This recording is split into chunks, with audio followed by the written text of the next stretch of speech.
Hey everyone, welcome back to Rust Admin Academy, where I teach you guys the very best tips and tricks for owning and operating a successful Rust server. Now, for those of you that have been with me for any length of time, you know that there's one website of plugins that I don't typically show a lot of plugins for. And while there are a couple of very good reasons why I don't typically use those plugins, we're not going to get into that today. However, there is one plugin on there that I feel that I've done you a disservice by not telling you about. And that plugin is DynamicCupShare, and it's from the website Chaos Code. So I'll put a link to it in the video description down below. Now, before we get into the actual details of the plugin, there are a couple of things that I need to tell you. First of all, this plugin costs money, and it's not a little bit of money. This is actually probably one of the most expensive plugins I've ever come across on any website ever. So the price tag on this is $39.99, and that's in US dollars. But it comes with some huge quality of life improvement that I think make it worthwhile. In fact, I've had this plugin running on my own servers for so long that I even forgot that it was there, which is probably half the reason why I forgot to tell you guys about it. It's just something that's just there for me, and I just use it. Once all the settings are set up, I don't even ever think about it ever again. And you'll see what I mean once we actually get into the plugin. So if you've ever been on the Chaos Code website and you've probably seen this plugin and said, holy crap, that's a big price tag, I'm not going to risk it. But I will tell you that it is actually worth the money. Now, before we go any further, I'm not getting paid by Chaos Code to show you guys this plugin or sell you on this plugin or even show you how to use it. Trust me, I've tried. They don't seem to actually want to partner up with me at all.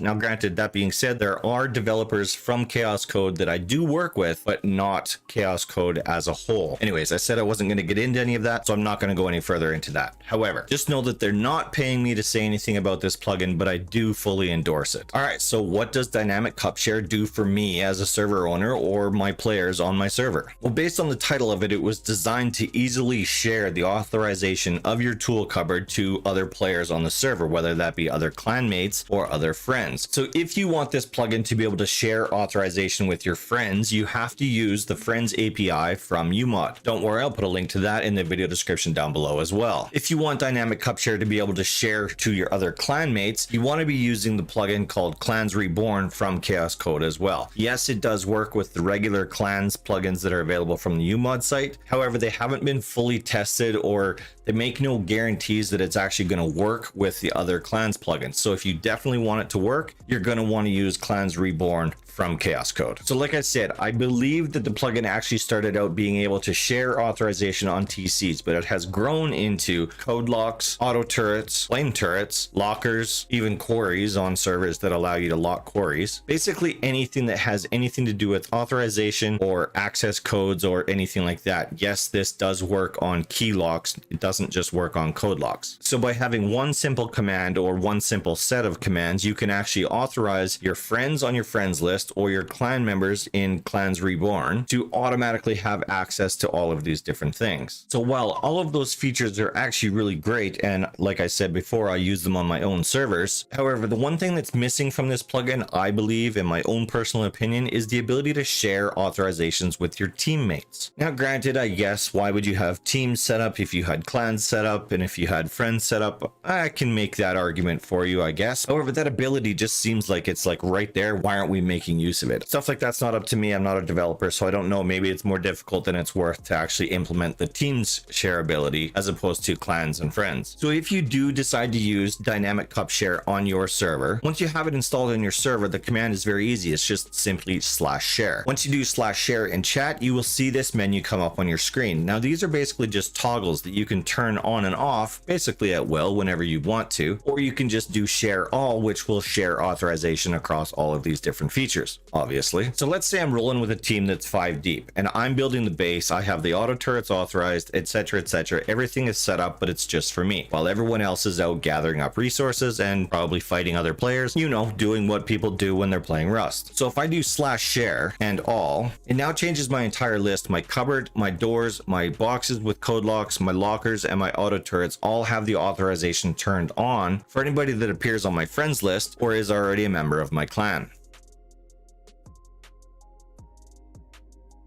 So while we're talking about members of clans, this is why the other clans plugins haven't been tested extensively, or I should say haven't been made to work perfectly with DynamicCupShare. So a lot of times, and I've actually experienced this on my own servers, is a member will be kicked out of a clan or leaves a clan or whatever, but still has all of these authorizations attached to them. Well, obviously, if you have a member that's being kicked out of a clan, you don't want them to have access to any of these things. So this is a failure with DynamicCupShare, or not really a failure because they give you a full warning that this can happen. That's why if you want this feature ability, you want to be using ClansReborn. That way, if you're using ClansReborn and DynamicCupShare, if you kick a member out of your clan, they'll automatically lose all of these authorizations. You don't have to worry about it. A couple of years ago when I used to run a 100 times server, I was just using the free version of clans available from uMod and using DynamicCupShare, and we had this exact situation happen. So literally a player got kicked out of the clan, not my clan, I was just the admin on this server, I wasn't actually playing on it, and because that player was so pissed off that they got kicked out of the clan, they actually came back and tested to see if they actually lost those authorizations, and they didn't. So this player was able to walk right past the turrets, open the doors freely as if he had the door codes, even though he didn't, and basically inside raided this clan's base simply because of a glitch between two different plugins that were never designed to work together. So the way they have DynamicCupShare set up is you can have it set up so that your friends or clan members have access to certain things but not other things. For example, if you want your clan members to be able to access your inventory boxes but you don't necessarily want them to be building on the base, you can take away the authorization for the TC but still let them have authorization on your code locks. So if we just do /share_cup, that will remove the authorization from the TC of the base that I own, or any TC of any base that I own, but it'll still give them access to my code locks and everything else that was on there. So as you can see here, my friend's cupboard authorization is turned off, but everything else is still turned on. And of course, you can do whatever combination of different authorizations you want simply by using the /share command and whatever option you want to toggle on or off. So my team and I, we use this plugin all the time, and like I said before, you get so used to it being there, you don't even notice that you're using it anymore. So like one of my teammates can be off building a base while I'm out gathering resources. I come back to the base, boom, I have authorization, the turrets don't kill me, I'm good to go as if I set it up myself. So it works really well with teammates that will set up separate bases all around a server, but they still want to be able to utilize each person's base. So while I have your attention here, there's two more very important things that I want to go over with you guys so that it doesn't get missed, because it can cause some confusion down the road, especially if you were trying to figure out this problem. So DynamicCupShare automatically comes with a blocker feature, which basically means you can block the building of bases in certain areas around the map. Popular ones are icebergs or ice sheets. And by default, I believe icebergs is actually set to false. And I also believe that allow twig into blocked area is also set to false. I think those are the default settings. So if you throw DynamicCupShare onto your server and players all of a sudden start complaining that they can't build on icebergs or ice sheets, or they can't use twig if they're raiding somebody else's base, remember to check your configuration for DynamicCupShare, because I guarantee you, you're going to miss it. Because why would you ever think to check in DynamicCupShare for something preventing you from building somewhere? The other thing that I wanted to tell you about before I lose your attention is the fact that this plugin does have permissions associated with it. I know I normally put this at the beginning of my videos, but I wanted to see what would happen if I put it at the end. So get clan shares as well as get friend shares as well as the auto auth feature are all grantable permissions. So if you're not using clans but you are using friends, of course you would want to grant the friends permission to whichever group, or maybe everybody. In that case, that would be the default group. You would want to grant the friends permission. Or if you want the automatic authorization to happen for your VIPs only and not your default group, then you would grant that permission